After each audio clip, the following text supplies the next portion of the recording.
योग प्रधान परम पावन गुरुदेव आचार्य श्री महाश्रमण जी के श्री चरणों में सविनय सबक्ति वंदना। मुनि जागृत कुमार जी, ऊर्जा उत्साह उमंग के साथ उपस्थित सभी धर्म श्रोता और धर्म कर्ता, क्योंकि सामान्यतया कार्यक्रमों में हम देखते हैं कि धर्म श्रोता होते हैं और कार्यकर्ता होते हैं, तो वो कार्य करते हैं और धर्म को सुनते हैं। पर यहाँ पे मैंने एक वर्ड आपके लिए यूज किया है, धर्मकर्ता, यानी धर्म को जीने वाले, धर्म को करने वाले, मतलब धर्म को जीवन में लाने वाले जो लोग हैं, उन रूप में मैं आपको देख रहा हूँ। क्योंकि धर्म श्रवण का कार्यक्रम तो शायद पूरे साल चलता हो, परंतु ये पर्यूषण महापर्व, पर्यूषण पर्वाधिराज, जो पर्वों में अधिराज माना गया है राजा की तरह, वो क्या कहता है कि हमें धर्म को जानना भी है और जीना भी है। तो हमें धर्म से अपनी डायरेक्शन, अपनी लाइफ को लीड करना है। पर्यूषण महापर्व को हम देखते हैं। पर्यूषण महापर्व एक समय ऐसा था जब ये एक दिन का पर्व, भगवान महावीर ने एक दिन के पर्व की आराधना स्टार्ट की। उसे कहा गया एनुअल डे। तो एनुअल शब्द इंग्लिश शब्द है। उस समय में इंग्लिश में एनुअल जैसे है, तो उस समय में प्राकृत भाषा, संस्कृत भाषा आदि जो भी भाषाएं रही हो, तो भगवान महावीर की वाणी जैसे अर्धमागधी भाषा में मिलती, तो वहां एक शब्द था संवत्सर, जिसका संस्कृत रूपांतर बनता है संवत्सर। तो ये संवत्सर शब्द जो है, ये था कि संवत्सर मतलब वर्ष और सांवत्सरिक मतलब वार्षिक। तो उसका प्राकृत सांवत्सरिक का बना संवत्सरी। तो संवत्सरी, कई छम्मत्सरी भी इसका एक रूप बनता है। तो इसलिए आप देखना, कई कई छम्मत्सरी कहते हैं, कई संवत्सरी कहते हैं, कोई संवत्सर वर्ड भी आता है, कोई सांवत्सरिक वर्ड है। पर इन सबका रूट वर्ड क्या है? संवत्सर या संस्कृत संवत्सर। तो हम संवत्सर वर्ड को यूज करते हुए बात आगे चलाएंगे। तो एक वर्ष में एक दिन ऐसा हो जब एकदम भीतर की यात्रा और कुछ ना हो, पूर्ण निवृत्ति, पूर्ण अध्यात्म, वहां पे धर्ममय बन जाए, कार्यकलाप से पूरी तरह मुक्त हो जाए। तो आदमी क्या क्या क्रिया करता है? आदमी कमाने की क्रिया करता है, आदमी खरीदारी करता है, आदमी अपने शरीर की क्रियाएं बहुत सारी करता है, और कुछ कमाने की, चलो उसने बहुत कमाई की, एक दिन नहीं करेगा, चलो ठीक है, एक दिन वो संसार की क्रियाओं से भी थोड़ा मुक्त रह जाए, जो संबंध है, परिवार है, एक दूसरे की देख रेख है, उससे भी थोड़ा सा मुक्त होकर अपनी व्यवहारिक, पारिवारिक, सामाजिक, आर्थिक जिम्मेदारियों से एक तरह से मुक्त होकर अपने लिए जीने का एक दिन, जिसमें अपने लिए, मतलब अपने आत्म स्वरूप के लिए समर्पित कर दे एक दिन, तो पूरी तरह आत्म स्वरूप में आ जाए। जो हम जीवन जीते हैं, एक सामान्यतः छद्मस्त जो जीवन जीता, और विशेषकर गृहस्थ का जो जीवन है, उसमें गृह में स्थित होने के कारण बहुत सारे कार्य, कर्तव्य उसके सामने होते हैं, जिसके लिए करणीय होते हैं, और कई चीजें जिसमें वो लगा रहता है, जो करणीय एग्जैक्टली न भी हो, और वो करता रहता है। तो उन सब से निवृत्ति के लिए एक दिन तय किया गया, वो पूर्ण आराधना का दिन, और उसको कहा गया संवत्सरी। तो भगवान महावीर ने केवल एक संवत्सरी दिन इंट्रोड्यूस किया, और उसी को पर्यूषण कहा। परि यानी चारों ओर से, उष्ण, उष्मा, ऊर्जा कहते हैं, चारों ओर से, मतलब पूरी तरह कॉम्प्रिहेंसिव, होलिस्टिक वे में मैं अंदर जाऊं। ऐसा ना हो कि मैं शब्द तो सुनूं, धर्म अभी पर्यूषण में सुन लेता हूँ, प्रवचन बहुत हो रहे हैं, थोड़ा प्रवचन यहाँ वहाँ सब देख लेता हूँ, फिर प्लानिंग बनाएंगे थोड़ी सी फॉलो, नहीं, इन एक्शन लाना है उसे। और वो तो एक ही दिन था, और इसलिए एक दिन आप देखिए, पर्यूषण एक तरफ है, पर संवत्सरी अपने आप में विलक्षण। और इसलिए संवत्सरी को छोटे छोटे बच्चे भी प्राय उपवास करते हैं, कई तो पौषध करते हैं, कई चौविहार उपवास करते हैं, और कई उस दिन और भी कई अलग अलग क्रम करते हैं, तो उसमें एक सबसे बड़ा क्रम है, वो है अष्ट प्रहरी पोषण। जिस साधु की तरह एक अवस्था में आदमी चला जाता है, गृहस्थ जीवन से पूरे तरह से फ्री, न घर जाना आना है, न घर का कुछ चेक करना है, न बैंक बैलेंस देखना है, न किसी से फोन करना है, न किसी से बात करनी, पूरी तरह से डिटैच और डिटॉक्स सेल्फ डिस्कवरी प्रोग्राम में पूरी तरह लग जाता है, वो संवत्सरी। तो फिर ये 8 दिन का पर्व क्यों कर दिया? कोई 8 दिन का कहता है, कोई 9 दिन का भी कहता है, तो ये कैसे हुआ? तो वो बोला कि भाई कोई एग्जाम देने जाती है तो एक 1 वीक प्रिपरेशन तो चाहिए। तो 8वां दिन जो ये संवत्सरी का दिन है, वो मूल दिन, वो तो मूल दिन है, उसकी प्रिपरेशन के लिए आगे आने वाले आचार्यों ने ये चिंतन किया। भगवान महावीर की उत्तरवर्ती परंपरा में यशस्वी जैन आचार्यों ने चिंतन किया कि संवत्सरी पर्व जो फुल ऑन जाना है अंदर, तो ऐसे कैसे अचानक चले जाऊंगा?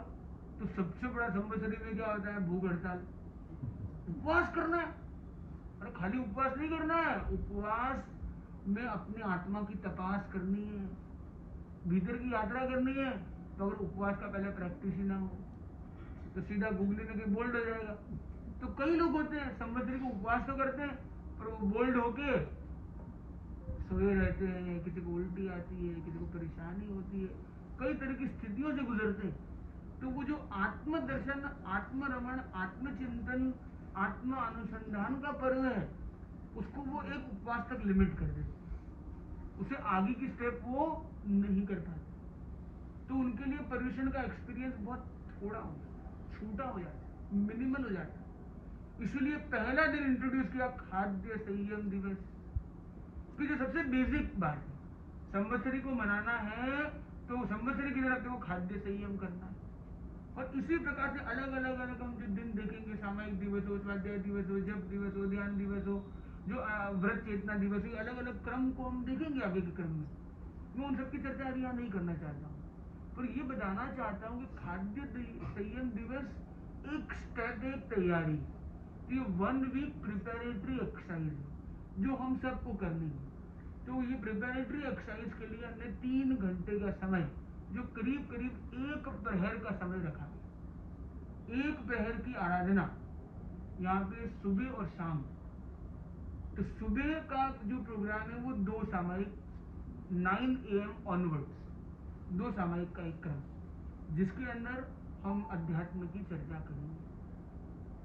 दूसरा जो क्रम है वो मध्याह्न में भी एक स्लॉट रखा गया, एक चिंतन किया गया मध्याह्न में 3 if you can connect, if you are free. तो 3 बजे का जो समय है वो 3 से 5 के मध्य, 3 से 4:35, करीब 2 सामायिक का जो कालमान है, 4:36, ये 2 सामायिक का जो कालमान है उसमें आगम स्वाध्याय का क्रम भी किया जा सकता है। तीसरा जो क्रम है वो है रात्रि क्रम, उसमें प्रतिक्रमण, करीब 7 बजे के आसपास सूर्यास्त का क्रम रहेगा।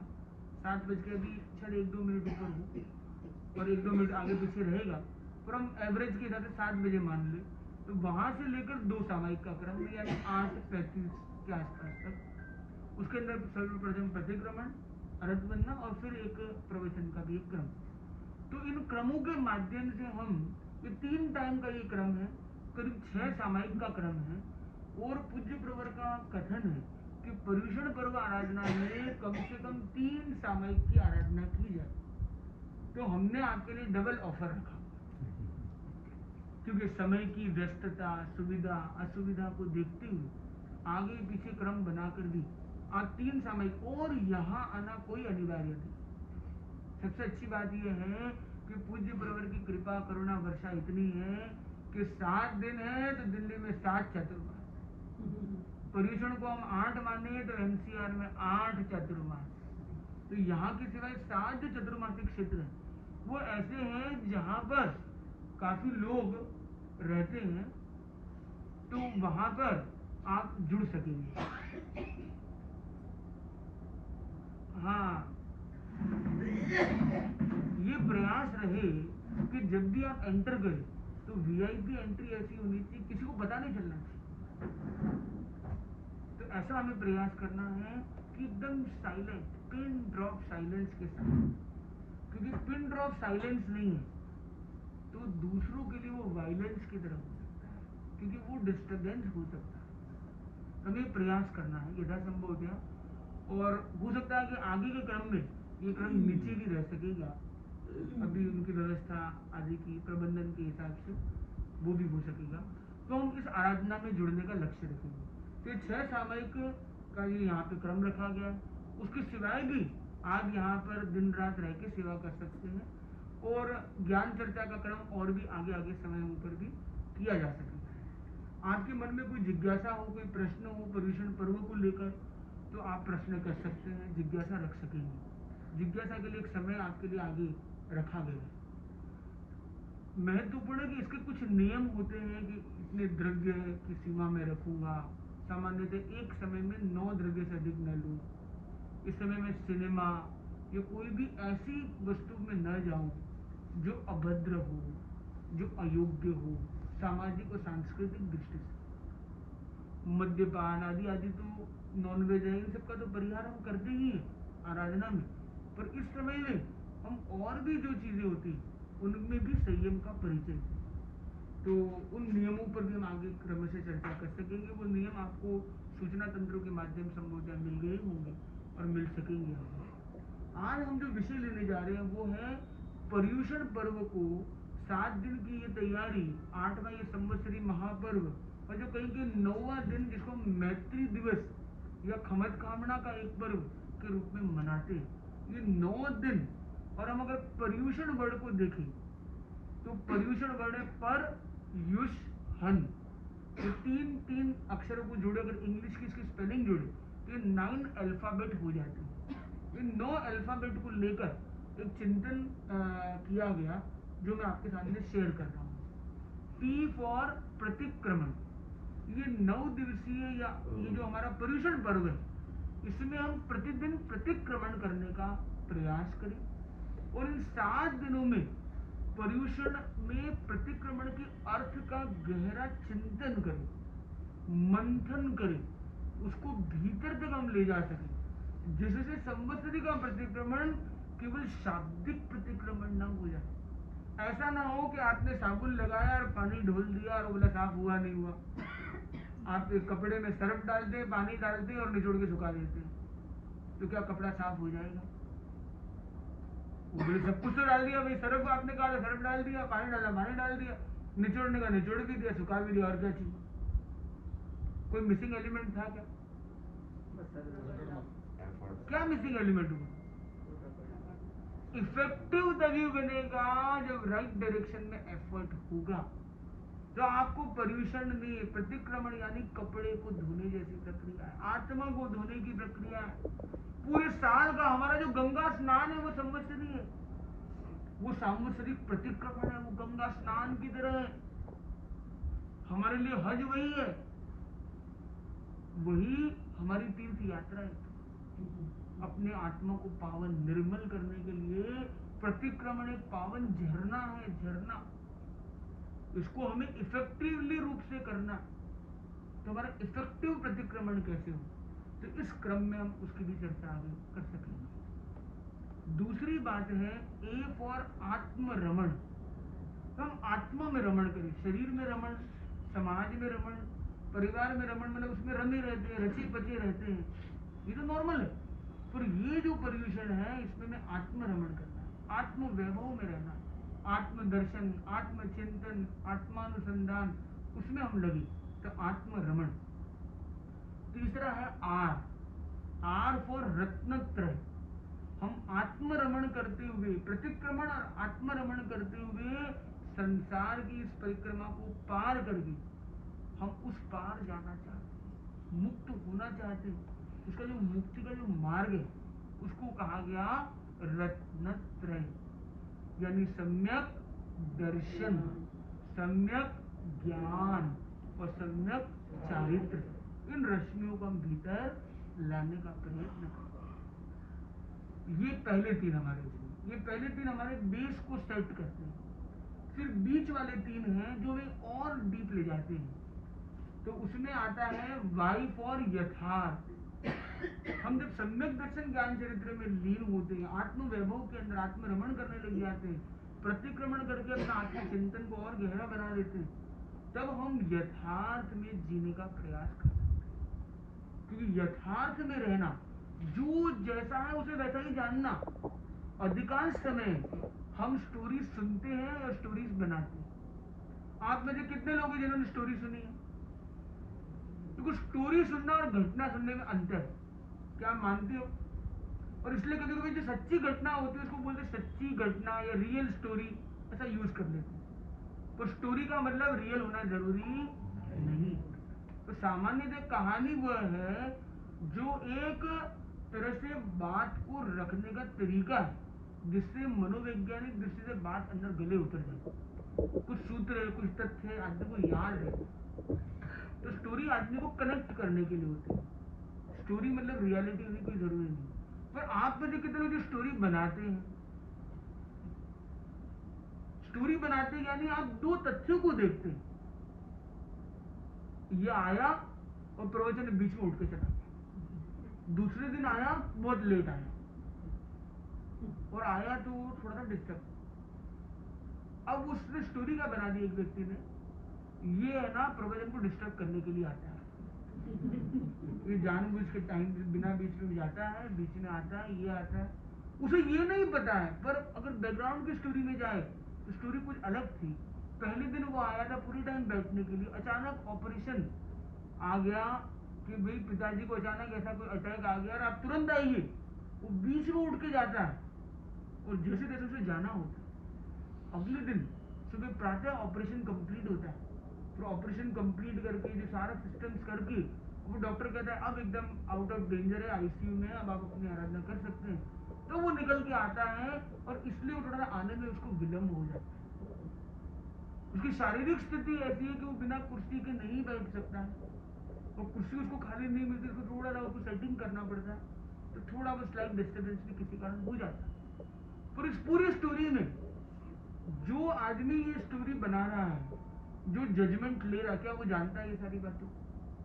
वो बिना पूरे तथ्यों को जाने, बिना यथार्थ के बोध के वो अपना एक अर्थ निकाल लेता है, अपनी एक स्टोरी बना लेता है और अपना एक जजमेंट पास भी कर लेता है कि जजमेंट पास। और वो अपने 4 मित्र जो ये 40 लोग प्रवचन में बैठे हैं, उन सबको दोस्ती बना के कि देखो ये एक ऐसा आदमी आता है जो बीच में आता जाता है, देखो वो आया था, देखो ऐसा वैसा, वो चला गया अपना कार्यक्रम करके, उसकी स्टोरी बना के सबको उसके प्रति नेगेटिविटी बना लेते हैं। ऐसे तत्व परिवार में हो सकते हैं, समाज में हो सकते हैं, और हमारे जीवन में भी ऐसे कभी कभी समय आते हैं जब हम भी ऐसी स्टोरीज बना लेते हैं। तो ये जो समय है आराधना का, वह है कि हम यथार्थ बोधि कैसे बने, यथार्थ को जीने वाले कैसे बने। फिर परीक्षण कहता है, जो सेकंड ट्रिपलेट का सेकंड वर्ड है यू। यू मतलब उपशम, ये उपशम की साधना।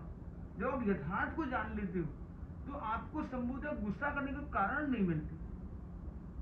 ये तो भी हालात का हमारा था इसलिए लेट हुआ, इसका समय हो गया तो उसको जाना होगा।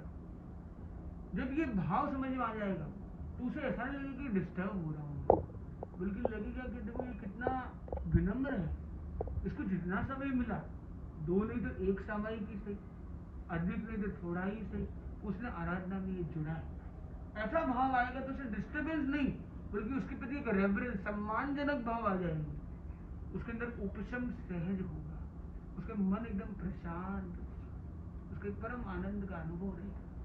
तो उसका क्रोध, मान, माया, लोभ, जो अलग अलग कषाय है, जो हमारे सबसे बड़े बाधक तत्व हैं, वो समाप्त होने लग जाएंगे। वो उपशम भाव है, मतलब कषाय विलय की साधना है। और तीसरा है एस फॉर समता। जब आदमी यथार्थ में रहता है, उपशम की साधना करता है, तो वो क्या हो जाता है अंदर, वो अपने आप में समता बन जाता है। और भगवान ने तो यही कहा, समया धम्म मुदा, समता ही धर्म बताया, समया धम्म मुदा हरे मुनि। वो कौन से मुनि थे बताया जिन्हें समता को धर्म बताया? वो है केवल ज्ञानी, परम ज्ञानी मुनि, प्रभु महावीर। तो प्रभु महावीर केवल ज्ञानियों ने इस समता को धर्म बताया। आपको पता हो कि केवल ज्ञानी भी एक मुनि होता है। आपको पता हो पंच परमेश्वरी में 5 पद है और शॉर्ट में जाए तो 2 पद है। कौन बता सकता है कि 2 पद कौन से? 5 पद तो सब जानते हैं, अरण्य सिद्ध साधु आचार्य उपाध्याय। एक तो सिद्ध और एक माने मुनि का ही माने जो अभियंता और उपाध्याय और साधु। एकदम सही जवाब ने दिया। पहला, तीसरा, चौथा और 5वां पद जो है वो साधु पद में समाहित हो जाता है। और जयाचार्य प्रवर अपनी 24वीं की रचना के प्रारंभिक दोहों में ये बात कहते हैं, प्रणमु सिद्ध साधु। तो सिद्ध और साधु को नमन करता हूँ, इसे सब कुछ आ गया। और इसीलिए तीर्थंकर जब दीक्षा लेते हैं तो कहते सिद्धों की साक्षी से। सिद्धम, सिद्धों को नमो किच्चा, सिद्धों को नमन करके उनकी साक्षी से वो दीक्षा लेते हैं। क्योंकि जो अरहंत भगवान है वो मुनि बनते हैं, तो मुनि पद तो वो ले ही रहे, आगे अरहंत पद भी लेंगे। तो दूसरा पद कौन है? तो सिद्ध। तो अरहंत के लिए भी ऊपर कौन है? वो सिद्ध। तो सिद्ध और साधु ये 2 ही पद। तो महत्वपूर्ण है कि आप वो समता के अंदर जाते हैं। तो ये हमारा बीच वाला मध्य बिंदु आ गया, जो साधना का एकदम क्रीम आ गया। अब आगे के जो 3 शब्द हैं, 3 अक्षर है, हन, HAN। H फॉर हित। मुझे आत्महित में जीना है। मुझे ये प्रयास करना है कि मेरा एक एक क्षण, मेरा विचार, मेरी वाणी, मेरा वर्तन, मेरा व्यवहार, मेरी दृष्टि, मेरी समझ, मेरी खोज हित की तरफ। मैं आत्मा का हित करूंगा और अपना हित और अपनों का हित, सबके हित के लिए काम करूंगा। मैं हित प्रेमी बनूंगा, हित का अर्थी बनूंगा। क्योंकि 2 तरह के लोग होते हैं, एक होते हैं हित की चाहने वाले, हित को खोजने वाले, उसको कहते हैं हितैषी। हितैषी एक वर्ड आपने सुना, वो हित का ऐसी मतलब हित की ऐसना करने वाला, हित की खोज करने वाला। वो हर जगह हित खोजता है, मेरा इसमें क्या हित है, उसका इसमें क्या हित हो सकता है। वो जो संवाद करता है वो हित के लिए होता है। किसी को लगता है मेरे को हिट कर रहा है, और कोई हिट में भी आ जाता है। परंतु महत्वपूर्ण वो हित के लिए कहे तो वो हितैषिता अंदर है।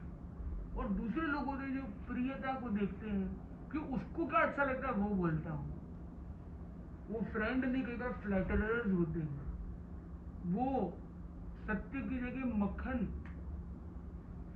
पॉलिश वाले बन जाते हैं। वो खाली अपना बात निकालने के लिए मतलबी भी बन जाते हैं, या दूसरों को खुश रखना या खुश करने की उस राह में चल जाते हैं। और जो हित नहीं चाहता उसको एच फॉर हर्ष भी नहीं मिलती। तो लॉन्ग टर्म यदि हर्ष चाहिए तो हित का चिंतन महत्वपूर्ण है। किसी को खुश करने की कोशिश मत करो, हर्ष में रहो और हित का चिंतन करो। दूसरा है ए फॉर अहिंसा, पूर्ण अहिंसा का, जो हमारा संवत्सरी महापर्व का दिन जो 8 बजे पूर्ण अहिंसा का, पूर्ण अहिंसा यानी एकदम 24 उपवास, अष्टपहरी पोषण की स्थिति में जा सके, बहुत अच्छा। क्योंकि जितने जितने लेवल की हम अहिंसा वहां रह सकते, इसलिए पूरा दिन हम उस दिन शुभ योग में बिताने का प्रयास करें। कि योगों में भी हिंसा हो जाती है, मनोयोग में हिंसा हो सकती है। फिर आप एकदम मौन उपवास कर रहे हो, पोषण भी कर रहे हो, पर यदि मन कहीं जा सकता है, तो इसलिए हम मन को भी नियोजित करने के लिए क्या करते हैं, हम उस दिन पूरा दिन अध्यात्ममय रखने के लिए हम ऐसे माहौल में रहते हैं। तो कम्युनिटी कॉन्शियसनेस में जाते हैं, जो हम सब लोग साथ में सह क्रम बनाते हैं और पूरे दिन का स्वाध्याय, good morning to good night, non stop अध्यात्म का रंग, शुभ योग का प्रवर्तन, ये हम प्रयास करते हैं। और एंड है एन फॉर निर्जरा टिल निर्वाण, निर्जरा करते जाए और निर्वाण के लिए आगे बढ़े। जोड़ना जोड़ना जोड़ना, क्या छोड़ना छोड़ना छोड़ना। निर्वाण की शुरुआत आज और अभी करनी है। आप मेरे कौन कौन है जिनका लक्ष्य है कि निर्वाण को प्राप्त करूं? कौन कौन चाहता है? उस निर्वाण की शुरुआत आज और अभी से आपको करनी है। आप बोलोगे महाराज ये निर्वाण अभी कहाँ महाराज, मेरा तो बेटे की शादी बाकी है, वो काम बाकी है, और मेरी तो ऑडिट करनी बाकी है, मेरी फाइल क्लियर करनी बाकी है, वो काम बाकी है महाराज, वो काम बाकी है। यहाँ क्यों आप बात कर रहे हो, अचानक मन तो बिठाई क्यों नहीं हो। तो यहाँ पे निर्वाण का मतलब जीवन को फुल स्टॉप लगाना नहीं है। निर्वाण का मतलब क्या है, एक चीज को कंप्लीट करना।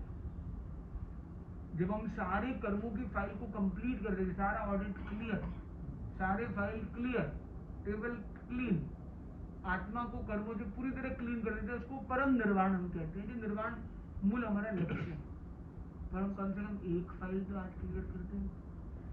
और इसीलिए आप सामायिक करते हैं, तब आप ये 4 अक्षर को दोहराते हैं हमेशा, पडिक्कमामि निंदामि गर्हामि अपाणं घोषयामि।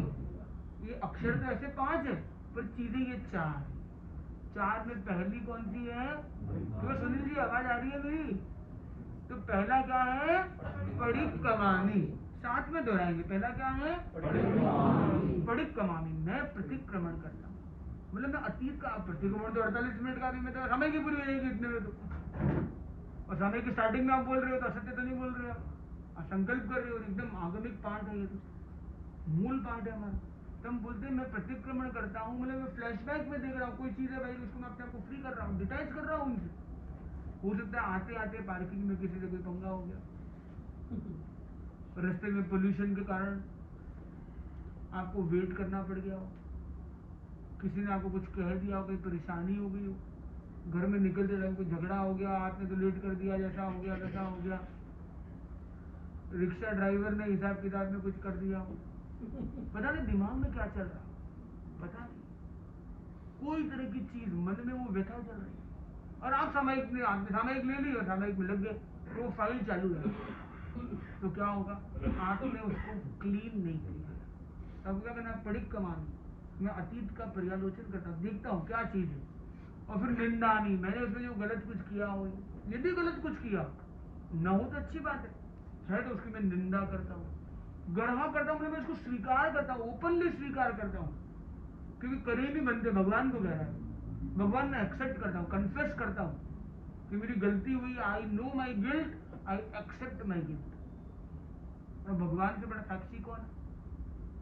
जब हम भगवान की साक्षी में संकल्प देते, जैसे गीता पर हाथ रख के आदमी शपथ करता है कोर्ट कचहरी में, तो वैसे ही हम भी क्या कर रहे हैं, अपने भगवान से कर रहे हैं सीधा, अपना तो भाव पूजा भाव दे रहे हैं, तो सीधा भगवान को विजुअलाइज करेंगे बनते हैं, भगवान मैं कर रहा हूँ, तो भगवान बोलता है अच्छा तो कह रहा तो कर ही रहा हूँ, मान लेते। तो पडिक्कमामि निंदामि गर्हामि, और लास्ट जो पॉइंट है सबसे इंपॉर्टेंट है, वह अपाणं घोषयामि, मैं अपने आप को छोड़ता हूँ, मतलब अपने नेगेटिव सेल्फ को छोड़ता हूँ। इसमें जो मेरा एक नेगेटिव इमोशन जुड़ा हो, नेगेटिव ईगो जुड़ा हो, नेगेटिव कोई घटना जुड़ी हो, दिमाग में कोई चीज ऐसे एक्शन रिएक्शन हुए हो, उन सब को मैं विसर्जित करता हूँ, त्यागता हूँ। तो ये है, मैं एक अंशों में इसको हम निर्वाण कहते हैं, कि हमने अपने उस पुराने जो एपिसोड है उसका निर्माण कर, उसको खत्म कर, क्लीन कर, फिर वो वापस का जिक्र नहीं होना चाहिए। अगर आप वापस फाइल को लेके आ जाते हो, इसका मतलब फाइल आपने क्लियर नहीं की, फाइल आपने दबाई हुई है अंदर। अभी महाराज लोग हैं, चलो मैं इसको फाइल को दबा, महाराज को जाने दो, ये महाराज गए, हाँ भाई क्या हुआ लाओ। तो इसका मतलब आपने फाइल को क्लियर नहीं किया, तो लोग नियर होंगे पर लोग आपके डियर कभी नहीं होंगे। लोग नियर होंगे, आपके नजदीक आएंगे, पर वो मतलब के लिए आएंगे, काम निकालने के लिए आएंगे, मेरी ये फाइल पास कर दो जी, इसलिए आया हूँ, मुझे परमिशन चाहिए, मुझे पैसा चाहिए, मुझे ये काम चाहिए, परंतु वो आपके डियर नहीं होंगे। जब तक फाइल क्लियर नहीं होंगी, लोग नियर होंगे मगर डियर नहीं होंगे, तो सारी फाइल क्लियर के लिए हम क्या करते हैं, खमत कामना करते हैं। आत्मा की फाइल को क्लीन करने के लिए मिच्छामि दुक्कडम, और व्यवहारिक फाइल, परस्पर की फाइल्स को क्लियर करने के लिए खमत कामना। तो परस्पर के लिए खमत कामना और आत्मा के लिए मिच्छामि दुक्कडम। खमत कामना गलती पर भी हो सकता है, बिना गलती के भी हो सकता है, मिथ्या में दुक्कड़म गलती की रियलाइजेशन पर होता है।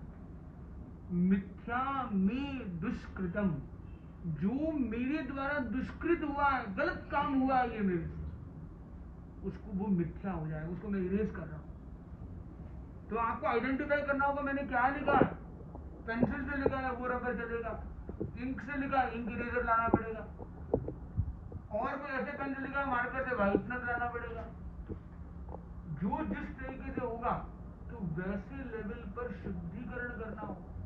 तो शुद्धिकरण के लिए आगम सूत्रों में अनेक शब्द आते हैं। एक है प्रतिक्रमण, दूसरा है